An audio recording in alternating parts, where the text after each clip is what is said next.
معظم علي.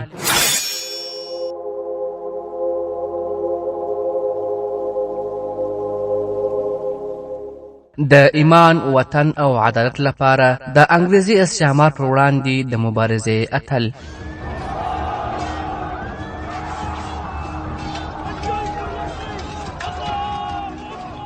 معظم علي.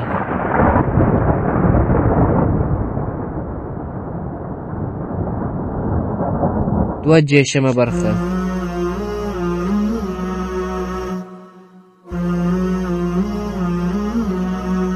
الحمد لله وكفى والصلاة والسلام على رسوله وعلى آله وأصحابه أجمعين. أما بعد.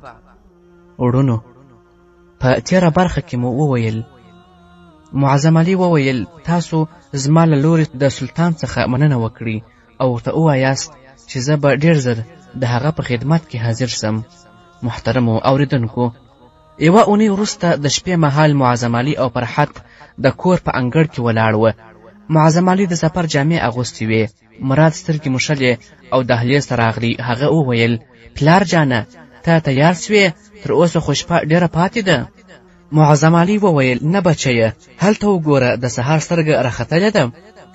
مراد علي خپلې مور ته وکتل او په ګیلمنه لهجه یې وویل مور جانې ته راته ویلې وه چې پلارجان مې راجګ سي نو ما به هم راویښه وې. مور یې ځواب ورکړ زویه ما خو وعده کړې وه چې پلار به دې له تا سره ویني او بیا به درومې. معظم علي د هغه پر سر لاس راتېر کړ. ورته ویې ویل زویه ته به دا ژمنه راسره کوې چې زه ولاړ سم ته به وخت بې ځایه نه تېروې. صدیق او مسعود د ډېر لوړ ارمان په لاره کې وربهان سول او د هغه ارمان د ترسره کولو لپاره میسور ډېر غوره کسانو ته اړتیا لري. زه غواړم چې ته د میسور ډېر غوره ځوان وې. مراد علي ترې پوښتنه وکړه پلار جانه ته به تر څه وخته پورې بیرته راستون سې؟ معظم علي وویل زه به هڅه وکړم چې بیرته زر راستون سم او که انور ملیبار ته راغلی و نو د څو ورځو لپاره به یې درته راواستوم. تر دې وروسته معظم علي فرحت ته مخ ور واړوه او ورته ویې ویل فرحت ته باید اندېښمنه نه سې، که د خدای کړه و زر به بیرته راستون سم. فرحت په غمجنه لهجه ځواب ورکړ زه پریشانه نه یم، په دې مې چرت واهه چې له تېرو 30 کلو راهیسې زموږ درې نسلونه د قوم د خائنانو د ګناهونو کفاره ادا کړې ده. خدای خبر دی چې د میر جعفر اروا به تر کومه ژوندۍ وي او دغه لړۍ به څه وخت ختمیږي. معظم علي ځواب ورکړ فرحت دغه دنیا د خیر او شر د جګړې ډګر دی. زما باور دی چې د وطن پلورو خائنانو د حساب او پوښتنې وخت راغلی دی. د بنډنور پیښو د ټیپو سترګې غړولې دي. له جګړې نه چې وزګار سي نو تر ټولو لومړی به قوم له دغه چټلیو نه پاکوي. له انګریزانو سره د نښتې وروسته به زه د سلطان نه وغواړم چې د بنډنور د خاینانو معامله ماته وسپاري. فرحت کوم قوم چې د ټیپو غوندې باچا ژغولی سي په هیڅ ډول باید ناهیلی نه سي. زه به ډېر زر بیرته او دا ځلې به درته راوړم چې د صدیق او مسعود وینې خوشې توی سوي نه دي. بنډنور او اننپور زموږ بیرغونه رپیږي. د فرحت په سترګو کې اوښکې ځلېدې.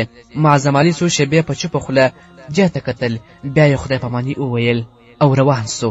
چې له انګړ نه ووت نو فرحت مراد ته لاس ونیوی او د کور د نارینه‌وو د هستوګنځي برخې د دروازې په لور وړاندې ورغله. د دروازې نه څو ګامه لرې معظم علي پر آس پښه اړوله او نوکرانو پرې ورټول وه.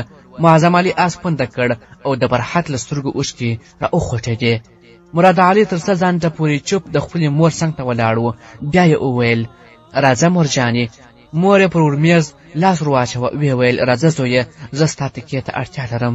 محترمو اوریدونکو، د میسور پوځونو له انګریزانو سره د سمندري څنډو له څو پوستو نیولو وروسته د حیدرګړ او بنډنور شاوخوا نورې وړې وړې کلاګانې نیولې او په بنډنور کې د جنرال میتیوس پوځ د سمندر له لوري د ټولو مرستندویو لارو له تړل کېدو وروسته د کلهبندۍ غوندې حالت سره مخامخ و.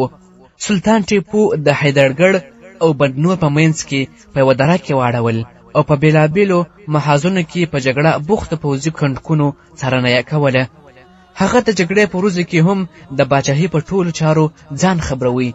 وزیران، والیان او نورو چارواکو ده ته د خپلو چارو منظم راپور ورکاوه. سلطان به هره ورځ د خپلو چارواکو او رعیت د لیکونو او غوښتنو ځوابونه او پریکړې لیکلې. له خلکو سره لیدل او بیا به په پوځي معاملو کې بوخت سو. یوه ورځ نږدې 11 بجې چې له خپلو کارونو وزګار سو نو په مخ کې یې د هغه کسانو لیست وړاندې کړ چې غوښتل یې له ده سره وویني. سلطان چې کاغذ وکتل ویې پوښتل معظم علي څه وخت راغلی دی؟ د لیست وړاندې کوونکي منصبدار ځواب ورکړ علي مقامه هغه پرون شپه دلته راسېدلی دی. سلطان ټیپو وویل رایه وله. منصبدار د باندې ووتی او لږ ځنډ وروسته معظم علي دننه ورننوتی. سلطان له تخته راجګ سو او له هغه سره سړی مسه وکړل. بیا یې هغه له ځانه سره نږدې پر کرسۍ کښېناوه او ویې ویل پر دې به زه ټول عمر خفه وم چې موږ د اننپور د کلا سرښندویانو ته پر وخت مرسته ورونه رسولی سوای. دښمن پر بنګلور ناڅاپي برید وکړ او پر دې بریالی سو چې زموږ پام له هغې جبهې راواړوي. خو نور د دغه ظالمانو د حساب وخت را رسېدلی دی.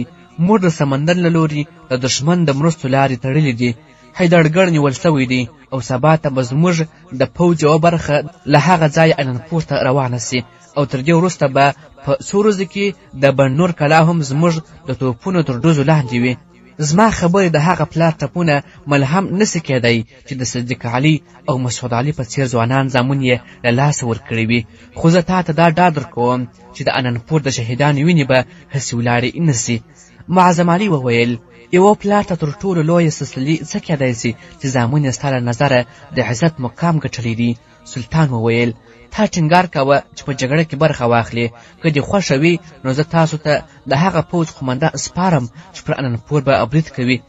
معظم علي ځواب ورکړ علي مقامه که تاسو ما د دې دندې وړ بولي له مننې سره به یې ومنم. سلطان ټیپو وویل که ته کوم مهال له جګړې نه راستون سوې نو ما د بنډنور د والي په توګه ستا نه پرته مناسب سړی نه دی لیدلی. تاسو حیدرګړ ته د تلو تیاري وکړئ. تر ماښام مخکې به د هغه ځای د پوځ سالار په نامه ستا د ټاکل کېدو فرمان ورسیږي. معظم علي د مننې په نظر د میسور زمري ته وکتل او بیا راجګ سو او له خیمې څخه راووتی. له لمر لوېدو لږ مخکې معظم علي په ټراټ آس غلاوه او د حیدرګړ د کلا په دروازه ولاړ و. یوه سرتیری راوړاندې سو او د ده آس یې تر جلب ونیوی. له آس نه د پلي کېدو پر مهال د معظم علي سترګې پرې یوه زلمي شخ سوې. دا د ده دریم زوی انور علي و. د هغه پر شونډو یوه غمجنه مسکا وه او په سترګو کې یې اوښکې ځلېدې. څو شېبې د معظم علي له خولې غږ نه خوتی. بیا یې وویل انوره ته له څه وخته دلته یې؟ د انور له سترګو اوښکې وبهېدې. ویې ویل پلار جانه زموږ کنډک تېره اونۍ دلته را رسېدلی و. ما ته دا اوس سالار وویل چې تاسو دلته تشریف راوړی دی. مرجان او مراد څنګه وه؟ معظم علي وویل هغوی ښه دي زویه. سالار چېرته دی؟ انور وویل هغه دننه ستا انتظار کوي راځه. معظم علي له انور علي سره د کلا یوې پراخې خونې ته ننوت. د میسور د پوځ ویاړمن جنرال غازي خان په یو کرسۍ ناست و. په مخ کې یې نقشې او کاغذونه تیت پراته وه. غازي خان جګ سو او له معظم علي سره یې تاوده ستړیمسه وکړل. بیا یې وویل ما ته ستا په باب حکم را رسېدلی دی. ستا پوځ سهار وختي له دې ځایه کوچېدو ته چمتو دی. محترمو اورېدونکو د اننپور پر کلا له 2 ورځو راهیسې توندې ډزې روانې وې. انګریزانو چې د کلا د باندې د مرستې ټولې لارې تړلې ولیدې مایوسه سول. درېیمه ورځ د معظم علي پوځ پر کلا د پرېکنده بري لپاره تیار ولاړ و چې د کلا پر یو مات برج سپین بیرغ پورته سو. معظم علي د ډزو د بندېدو حکم وکړ او ناڅاپه پر فضا چوپتیا خپره سوه. د پوځ یو منصبدار پر آس سپور راغلی او معظم علي ته رانږدې سو. ویې ویل صاحبه د دې کلا پوځ ته امان ورکول ګناه ده. د دې خلکو لاسونه زموږ د بېګناه خلکو په وینو سره دي. دوی جنګي بنجان پر ګولۍ وویشتل او موږ دوی نسو بخښلی. معظم علي ځواب ورکړ موږ په بدۍ کې د خپلو دښمنانو په پله نسو تللی. د سولې او جګړې په اړه زموږ خپل بیل اصول دي. منصبدار وویل ته پر دې نه یې خبر چې هغوی ستا له زامنو سره څه ډول چلند کړی دی؟ معظم علي وویل زه خبر یم خو د خپلو زامنو مظلومیت مې دې ته نسي اړ کولی چې د لیوانو په څېر چلند وکړم. د کلا دروازه پرانیستل سوه او یو انګریز منصبدار چې سپین بیرغ یې په لاس کې و پر آس سپور راووتی او وړاندې راغلی.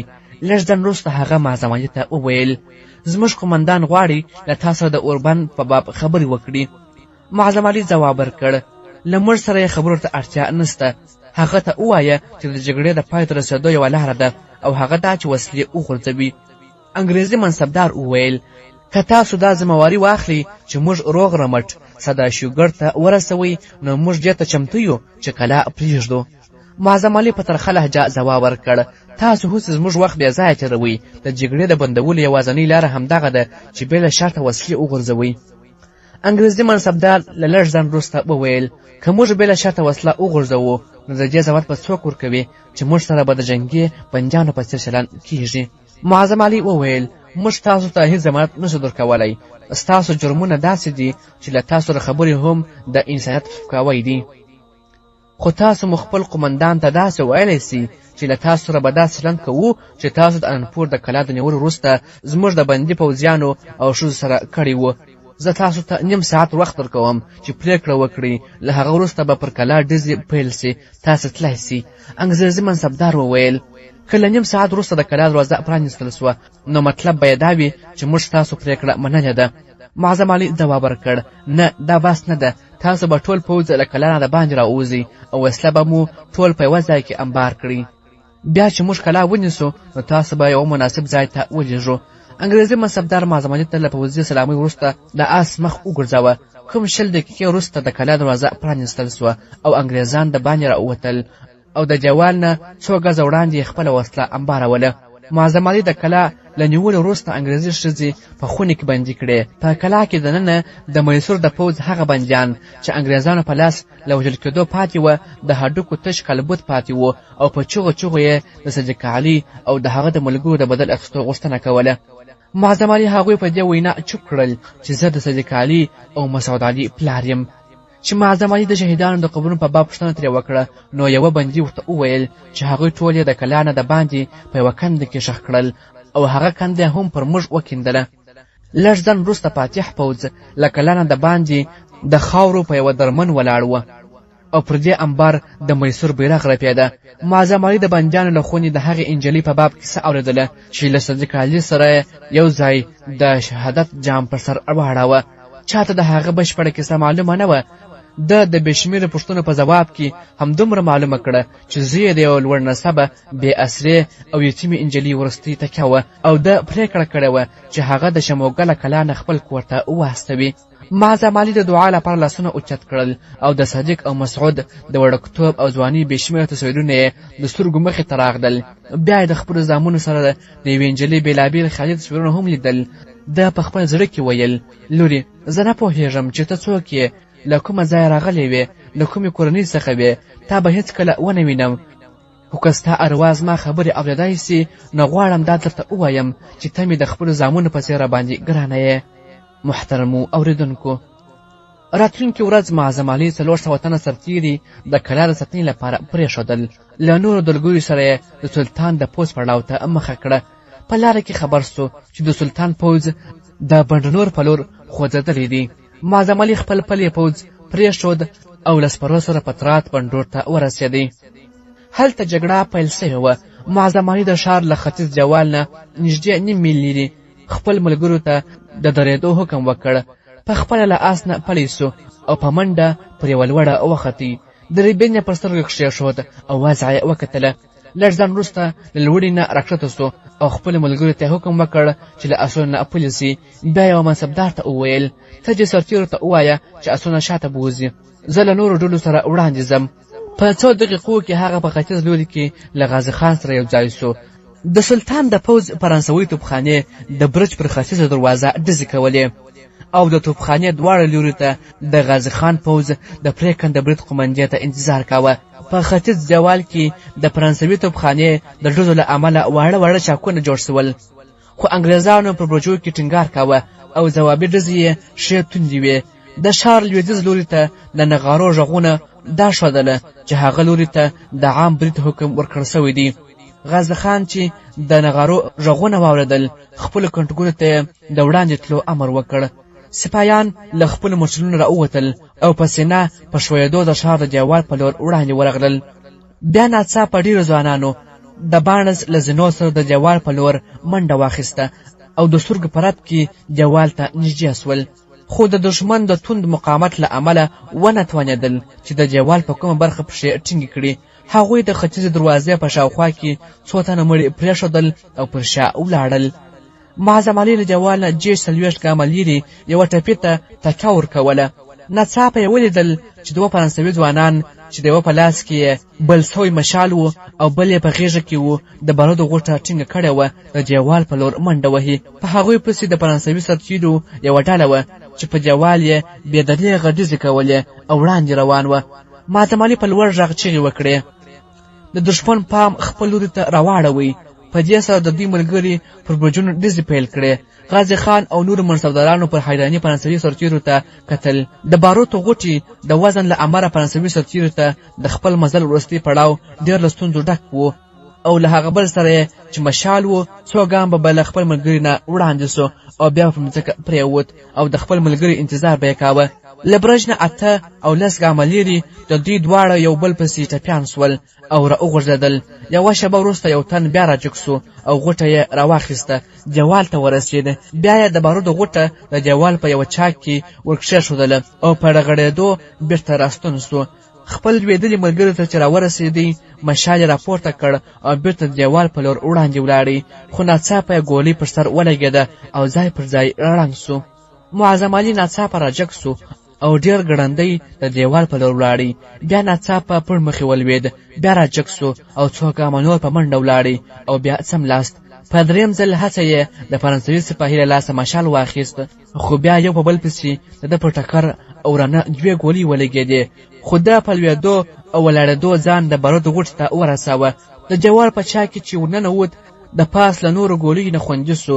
د بل سوی مشال د بارودو د غوټې پر پیتا اور ولګاوه. بیا په خپل ټول توان د دیوال له چاکه د باندې منډه واخیسته. په دې ځن کې د دیوال پر سر په مورچلو کې ګډوډي راغله. د دیوال نه 20 ګزه لرې معظم علي وغورځېد. له دې سره یوه زوروره چاودنه وسوه او دودونه او ګردونه ورځې جګې سوې او د میسور سرتیرو په ختیځ دیوال کې د وړوکي چاک پر ځای اوس یوه لاره لیدله. محترمو اوریدونکو، معظم علي چې راپخوت سو او سترګې وغړولې نو په یوه خیمه کې پروت و او د میسور تر ټولو غوره طبیب ورسره ناست و. دی ووېرېده او د راجګېدو هڅه یې وکړه، خو د بېسیکۍ له امله یې په سترګو تیاره راغله. طبیب په بیړه ده ته تکیه ورکړه او بېرته یې څملاوه. ورته ویې ویل ته ارام څمله. معظم علي څو شېبې له دمې جوړولو وروسته انور علي ته وکتل او ویې ویل زه چېرته یم؟ بډنور فتح سو که څنګه؟ انور علي وویل پلار جانه بډنور فتح سوی، اوس یوازې کلا پاتې ده. معظم علي وویل زویه تا زما لپاره باید د خپلو دندو غفلت نه وی کړی. انور علي وویل پلار جانه ما ته معظم سلطان او غازي خان حکم وکړ چې د تا سره پاتې سم. هغوی دا اوس ستا لیدو ته راغلي وه او بیرته ولاړل. برهان الدین هم ستا لیدو ته راغلی و. تر اوسه پر کلا بریدونه پیل سوي دي، شاوخوا ته یې توپونه نصبوي. معظم علي له درده زګیروی وکړ، ویې ویل زویه د ښار په جګړه کې خو به موږ ته ډېر ځان نه وي رسېدلی. انور علي وویل نه پلار جانه، د ښار د دیوال له لوېدو وروسته انګریزان د میږو په څېر له هر لوري د کلا په لور تښتېدل. طبیب د دارو پیاله معظم علي ته ور وړاندې کړه، ویې ویل په خبرو په زحمت کېږې، ته باید ویده سې، دغه دوا وڅښه. معظم علي ځواب ورکړ که دغه دوا د دې لپاره وي چې ما بېسده کړې نو نه یې څښم. زه د خپل ژوند پاتې یوه شېبه هم نه غواړم چې په ویدو او بېهوښه تېره کړم. که ته په دې ښه پوهېږې چې زه یوازې د 2 ساعتو مېلمه یم. انور علي وویل پلار جانه غازي خان ویل چې که دې خوښه وي نو د مرجان او مراد د راوستو چاره به وکړو. معظم علي ځواب ورکړ نه زویه، ته ورسه ماته کاغذ او قلم را پیدا کړه، زه غواړم د هغې په نامه یو لیک ولیکم. انور علي جګ سو او د باندې ووتی. طبیب وویل ګوره ته په دې وضع کې لیک نسې لیکلی. معظم علي وویل ته مې باید له خپل وروستي فرض ته ترسره کولو را اصرار نه کړې، زه به پر انور علي او یا تا یو څو کرښې ولیکم. طبیب وویل زه تا ایسارولی نسم، خو لږ تر لږه د زړه د ځواکمنۍ لپاره دغه دارو خامخا وخوره. معظم علي ځواب ورکړ زما زړه ته د بري له زیري پرته بله دوا ځواک نسي ورکولی، په هر صورت دا دوا څښم. طبیب له یو بتل نه 2 غړپه دوا په پیاله کې توی کړه او پر معظم علي یې وڅښله. انور علي کاغذ او مشواني راوړله او خیمې ته راننوت. د پلار د بسترې تر څنګ کښېناست.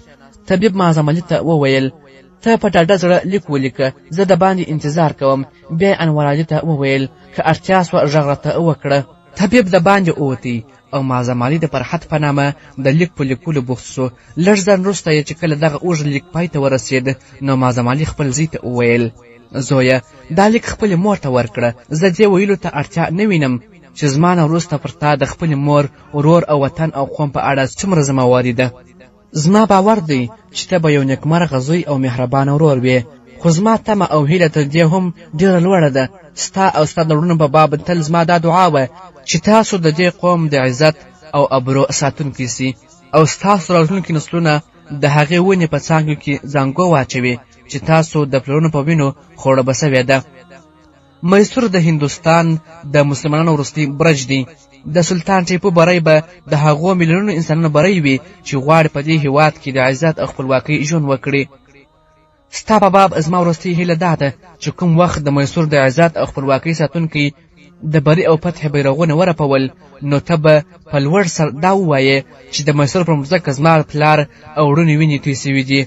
ته کومه ورځ ما قبر ته راسې او دا زړه یې راباندې وکړې چې پلار جانه، تا چې د کوم ستر ارمان لپاره قرباني ورکړې وه هغه ترسره سوې ده.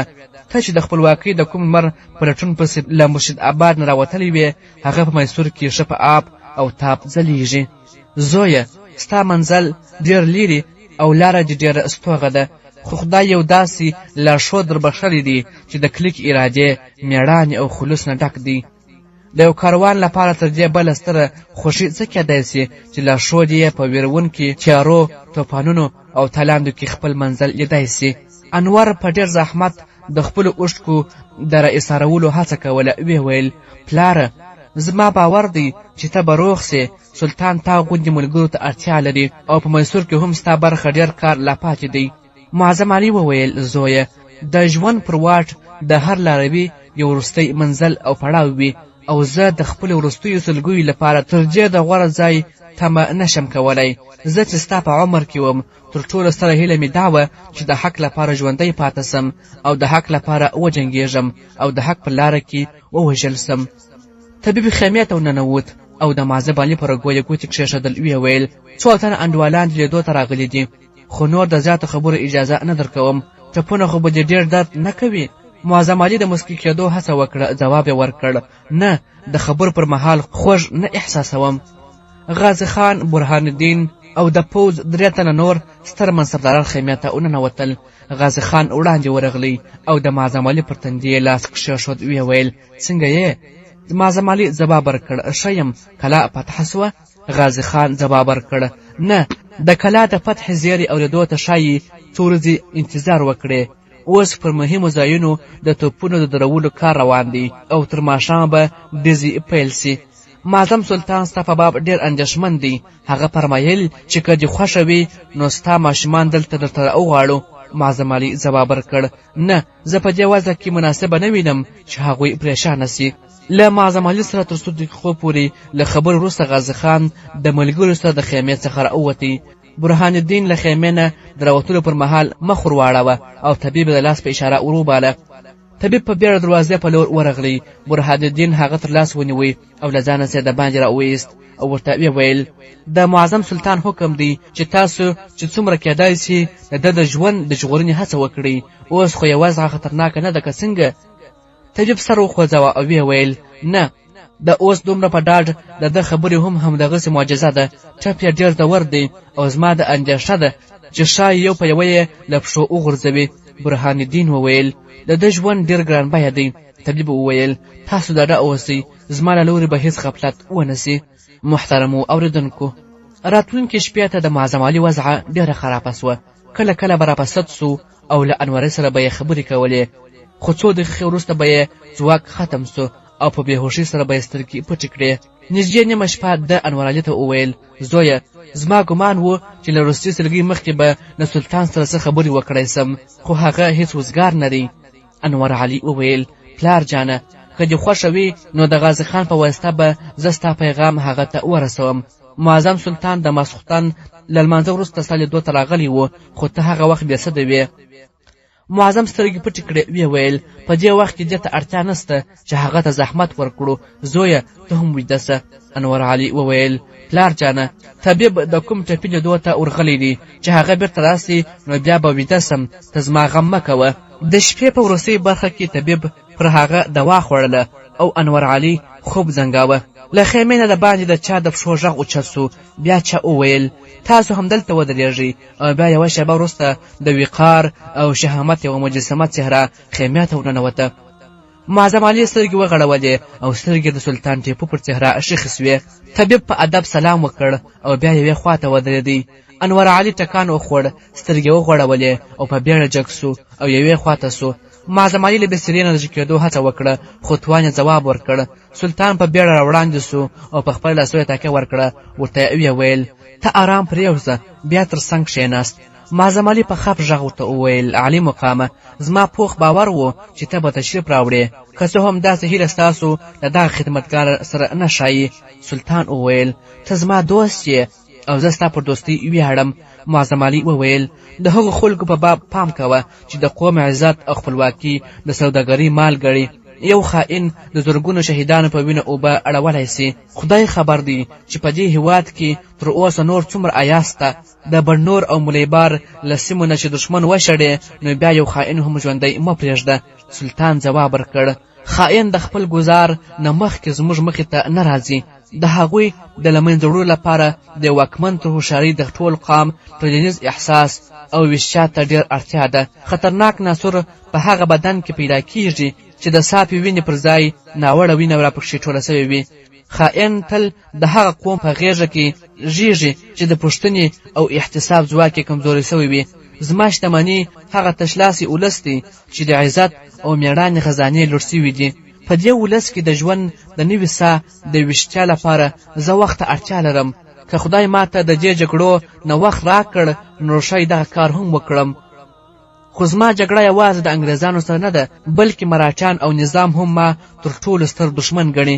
معظم علي د بېسکۍ نه سترګې پټې کړې ویې ویل زما باور دی چې هغوی تا ته هېڅ تاوان نسي اړولی. خدای چې ته د کوم کار لپاره غوره کړی یې هغه به خامخا پرې کیږي. سلطان طبیب ته وکتل او هغه په بیړه راغلی او د معظم علي پر رګو یې ګوتې کښېښودلې. سلطان د هغه پر تندي لاس کښېښود. ویې ویل معظم علي. معظم علي سترګې وغړولې او د سلطان لاس یې ونیوی او شونډې پرې کښېښود. ویې ویل علي مقامه، زه د مرګ لپاره د دغه ساعت په انتظار وم. خدای دې تا ته بری درکړي. بیا د مینې اطاعت او درناوي نه ډکې سترګې د سلطان پر مخ ښیښې سوې. څو شېبې وروسته معظم علي یوه اوږده ساه واخیسته او د سلطان په لاس کې یې ګوتې سستې سوې. د مرشد آباد د تېرو شپو مسافر د میسور د ښکلي سهار د لمر په مخ کې ساه ورکړه. جانان خو شهید نه دی، خلک کارې هدیره کې. خبر میکړه دا څوک خاورو ته سپارې هدیره کې. جانان خو شهید نه دی، خلق کارې هدیره کې. خبر میکړه دا څوک خاورو ته سپارې هدیره کې. هر وخت ورته راځي په مازیګر شونډې. طبیب د سلطان په اشاره وړاندې سو. د معظم علي پر رګو یې ګوتې کښېښودلې او بیا سر وخوځاوه. سلطان انا لله و انا الیه راجعون وویل او جګ سو. انور علي حق پک پر خپل ځای ولاړ و او له سترګو یې اوښکې څڅېدې. سلطان په مینه د هغه پر اوږه لاس کښېښود او ویې ویل زویه، د ده ژوند د تقلید او مرګ یې د ارمان وړ و. دا سړی څوک دی او څوک څاري هدیره کې. خبر میکړه دا څوک خاورو ته سپاري هدیره کې. جانان خو شهید نه دی. محترمو اوریدونکو، څو ورځې وروسته ماسپښین مهال توند باران اورېده. فرحت او مراد علي په برنډه کې ناست وه. ناڅاپه مراد علي چیغې کړې مرجانې مرجانې، ورور مې راغلی. بیا په منډه د انګړ په لور ولاړی او له انور علي سره غاړه په غاړه سو. د انور جامې په خټو او باران لت پت وې. هغه مراد په غېږه کې ورسره کلک کړ او وړاندې ورغلی. د فرحت په سر کې په زرګونې دعاګانې وې. راپورته سوه او د برنډې د زنو سره نږدې ودرېدله. خو چې دې د انور په څهره کې د غم او ویرې نښې ولیدې، زړه یې ولوېدی. مراد چې د برنډه پر زینه پښه کښېښودله په مړاوي غږ یې سلام وکړ او بیا ورغلی د مور په مخ کې ودرېدی. مور یې په وېرېدلې لهجه ترې وپوښتل څه خبره ده زویه، ته ډېر غمجن ښکارې. د څو شېبو لپاره د انور ژبه ګونګه سوه، بیا ناڅاپه پر مراد ورټیټ سو او هغه یې په غېږه کې ونیوی او په سلګیو کې وویل مورجانې پلار مې شهید سو. فرحت تر لږ ځنډه پورې بې حسه ولاړه وه او بیا زنګېدل د دیوال په لور ولاړه او پر چرپایي باندې کښېنستله. د هغې چوپتیا تر کریږو ډېره خطرناکه او وچې سترګې تر اوښکو زهج دردونکې وې. انور علي وړاندې ورغلی، د هغې تر څنګ کښېناست، د خپلې ملا له کڅوړې څخه یې د پلار لیک راویست او مور ته یې ونیوی. ویې ویل مورجانې پلار مې تر ټپي کېدو وروسته دا لیک تا ته لیکلی دی. فرحت پر رژېدلي لاس لیک واخیست، خو د دې پر ځای چې ویل ولې چوپه او بې حرکته ناسته وه. مراد علي وړاندې ورغلی او ویې ویل مورجانې تا د پلار لیک نه دی لوستی؟ د فرحت شونډې ورپېدې او له سترګو څخه یې اوښکې راوخوټېدې. بیا یې ناڅاپه مراد علي ورکش کړ او په ټټر پورې یې ونیوی او له سترګو څخه د اوښکو سیلاب رامات سو. صابر انور علي نارې وهلې او انګړ ته وننوت، خو چې برنډې ته نږدې سو او یو له اټکل نه لیرې حالت یې ولیدی، حق پک ودرېدی. بیا په ویره پوښتنه وکړه څه خبره ده ببي؟ فرحت د ځواب پر ځای جګه سوه او خونې ته ننوتله. مراد په سلګیو کې د صابر غېږې ته ځان ور واچوه او انور علي وویل صابر کاکا پلار جان مې شهید سو. صابر چوپ او اریان دریان ولاړو، بیا په زوره وژړل. فرحت چې خونې ته ولاړه په یوه تکیه کښېناستله او په رژېدلو لاسو یې د خپل مېړه لیک پرانیست او په لوستلو یې پیل وکړ. معظم علي لیکلي وه زما د ژوند ملګري، زه له ټپونو بې سېکه پر بستره پروت یم او تا ته دا لیک لیکم. کیدای سي خدای ته زما ژوندي پاتې کېدل منظور وي او زه تا بیا هم ووینم، خو اوس ما ته د ژوندي پاتې کېدو هیله هم هسې د ځان تېر ایستل ښکاري. زما ټپ ډېر ژور دی او د دې ډېر امکان دی چې دغه لیک مې تا ته وروستی پیغام وي. ما د خپل ژوند ډېرې ښې شپې ستا په ملګرتیا او ستا تر ملګرتیا وړاندې ستا په یادونو کې تېرې کړې. زما هیلې، غوښتنې او ولولې له هغو خیالونو سره ژړېدلې وې چې ما ستا په باب لیدل. ستا ملګرتیا ما ته د ژوندانه ډېر لوړ ارمانونه او هدفونه را په برخه کړي وه. ما ستا د بچیانو لپاره یو داسې وطن ولټاوه چې هلته د دوی د عزت او خپلواکۍ ژوند وکړی سي او میسور زما د ارمانونو جنت دی. د یوې سترې هیلې د ترسره کېدو لپاره باید ستره قرباني ورکړو. زما او زما د زامنو وینې د میسور د هغو بې شمېره مجاهدینو له وینو قیمتي نه دي چې د قوم پر عزت او ناموس قربان سوي دي. ما په اننپور کې د خاورو هغه درمند ولید چې د صدیق او مسعود سره په سلګونو شهیدان هلته ښخ وه.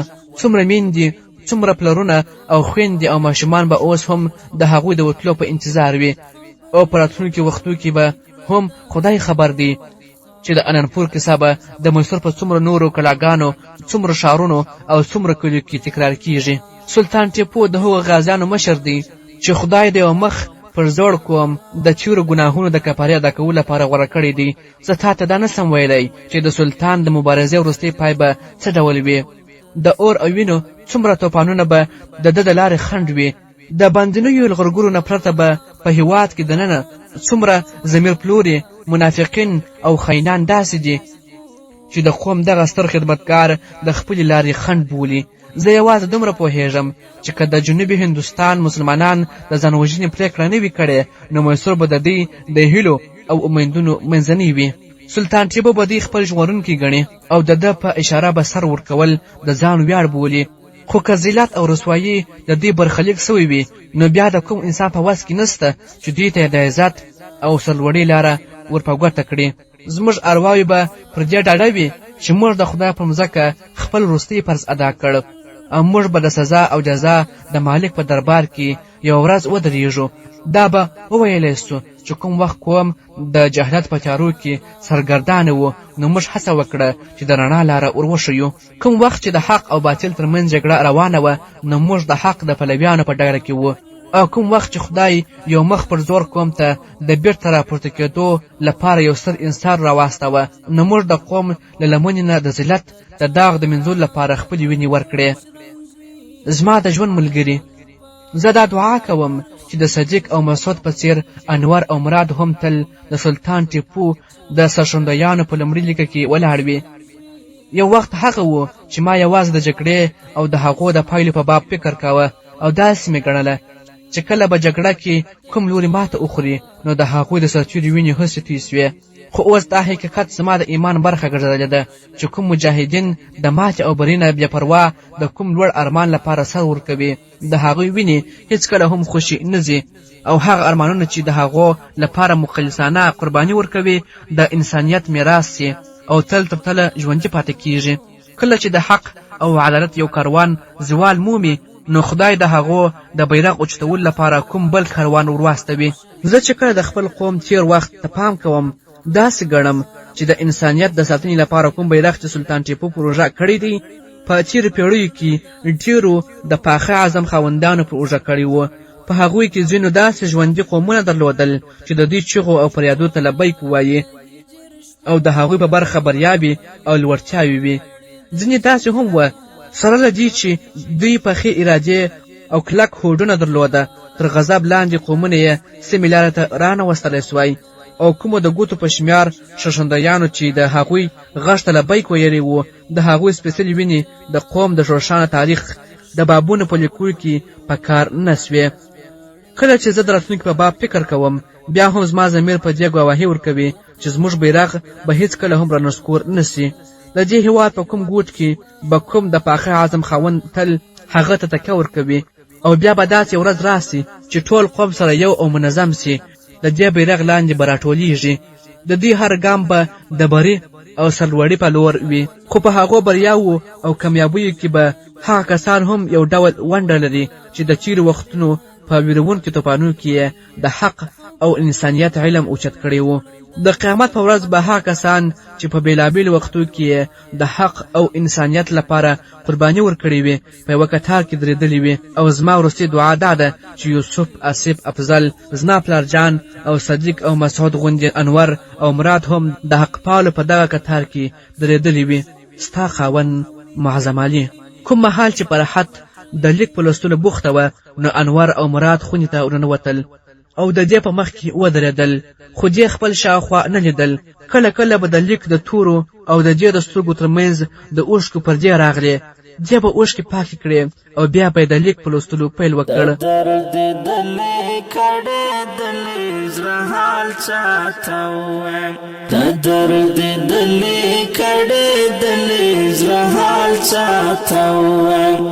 خفا خفا پویر لڑلی جرحال چاہتا ہوئے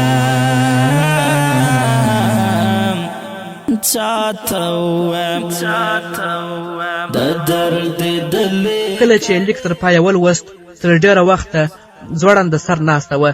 بیا سر راپورته کړ خپلو زامنو ته یې وکتل ویې ویل ستاسو پلارجان مړ نه دی هغه ژوندی دی. هغه به تر هغه وخته پورې ژوندی وي تر کومه وخته چې په دې نړۍ کې د عزت او خپلواکۍ خیال ژوندی وي. دغه لیک ستاسو میراث دی او کوم پلار خپل اولاد ته تر دې ښه میراث نشي پرېښودلی. یوه اونۍ وروسته انور علي جګړې ته روان سو او بیا وروسته به چې مراد علي له ښوونځي نه کور ته راستون سو خپلې مور ته به یې د سلطان د بریاوو نوي خبرونه راوړل. مرجانې بنډنور فتح سو. جنرال میټیوز او د هغه پوځیان د شتل درک د بندیخانې په لور راولي. مرجانې نن خبر راغلی چې د سلطان پوځونه د بنګلور په لور پر مخ روان دي. نن خبر راغلی چې د بنګلور ښار فتح سوی او کلا تر کرهبندۍ لاندې ده. بیا یو ورځ په منډه راغلی او په لوړ غږ یې چیغې کړې مرجانې د بنګلور کلا فتح سوه. اسلامي برم ساتل غواړي ظلمو تیر عظمت بیا احیا کول غواړي ظلمو د قربانۍ او د ایثار په جذبه بیا. محترمو اوریدونکو دا و د معظم علي داستان چې ما سراج تاسو قدرمندو ته ثبت ترتیب او نشر کړ. قدرمنو اوریدونکو دا چې په هندوستان کې نور څه پیښې او حالات رامنځته سوي دي او د معظم علي زامنو او سلطان ټیپو نور څه پرمختګونه کړي د دې داستان په دوهمه برخه کې واورئ چې هغه داستان زموږ محترم ملګري الخادم سردار محمد ویلي چې د ماتې تورې په نامه باندې نشر ته سپارل سوی دی. نور نه ماته پر دې ځای اجازه راکړئ تاسو پر پاک سپېڅلي لایزال رب سپارم شاد آباد او بریالي اوسئ. السلام علیکم ورحمت الله وبرکاتو. اورېدل غواړي ظلمو اقصا یهودونه ګټل غواړي ظلمو دا اسلامي برم ساتل غواړي ظلمو تیر عظمت بیا احیا کول غواړي ظلمو د قربانۍ او د ایثار په جذبه بیا بس پن سپیڅلی مسیر تلل غواړي ظلمو د الحمرا او قرطبې هر دنګ مینار تارا بلی د غرناطې هر دنګ مینار د قطیبه د لارې پلچې نشیړنګ د فتوحاتو د مزل چې نشیړنګ صبر او زغم کوه همیش استقامت په اخوت او په وحدت کې مو قوت امت له خوب بیداره ول غواړي ظلمو ټول په یو سفر ټوله ول غواړي ظلمو دا اسلامي برم ساتل غواړي ظلمو تیر عظمت بیا احیا کول غواړي ظلمو دا قربانۍ او د ایثار په جذبه بیا بس پن سپیڅلی مسیر تلل غواړي ظلمو مونږ لرو شکر عمر منصور جلال ځلانده زمونږ تاریخ جواد د کمال د ابدالي او غزنوي شهاب غوري د میرویس خان زرین تاریخ هم د سوري دښتې په لټه کې دی د عمر مختار بحر مو غواړي هم بربرو ساسالار پلرو بر یې رپول غواړي ظلمو سپینه جنډه مو خپرول غواړي ظلمو دا اسلامي برم ساتل غواړي ظلمو تیر عظمت بیا احیا کول غواړي ظلمو دا قربانۍ او د ایثار په جذبه بیا پس پن سپیڅلی مسیر تلل غواړي ظلمو